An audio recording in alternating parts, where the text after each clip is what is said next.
c'est difficile de se lever le matin à 8 heures pour aller au boulot parce qu'avant, surtout quand je suis passé en remote, je pouvais dormir jusqu'à 10 heures, tu vois. Je me lève, je fais mon daily avec mes collaborateurs, je bosse, je pourrais bosser depuis mon canapé ou depuis ma terrasse, etc. et tout.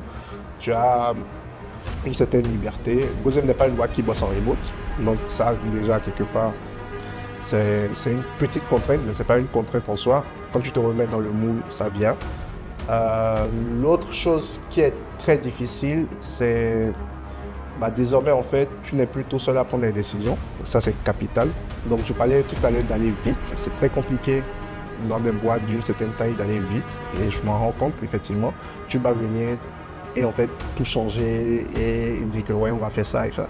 Il y a beaucoup de politique parfois, il y a beaucoup de trucs là. Puis il y a beaucoup de personnes, tu vois, il y a plusieurs niveaux de décision, de validation, etc. Donc, on met plus de temps à faire les choses. Donc, tu peux essayer d'aller vite, tu peux mettre de l'énergie à aller vite, mais je pense que le plus important, c'est de trouver en fait les outils et le système qui va en fait, parce qu'ils ont déjà le système qui est en place, donc tu ne vas pas venir tout casser.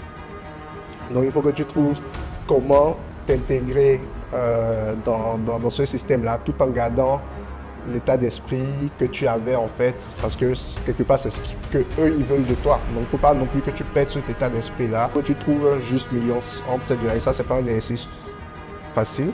L'autre truc qui est compliqué, c'est que la transition n'est pas forcément évidente. Je vais dire, moi les premières semaines, et je pense que jusque les premiers mois d'ailleurs, je me posais parfois la question de qu'est-ce que je fais là en fait, tu vois, parfois, je sais ce que je fais là, j'ai un taf, j'ai une fiche de pause, etc. et tout, mais des fois, c'est même pas du regret, des fois je me dis, ok, j'aurais pu être en train de faire ma boîte, mais là je suis là en train de faire la boîte de quelqu'un d'autre. En fait, ce sentiment de tu ne fais plus les choses forcément pour toi, mais tu les fais pour quelqu'un d'autre.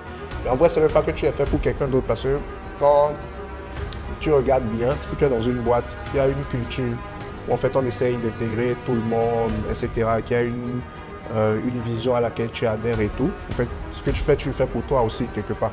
Mais c'est pas forcément évident au départ. Quand tu as construit quelque chose de tes propres mains,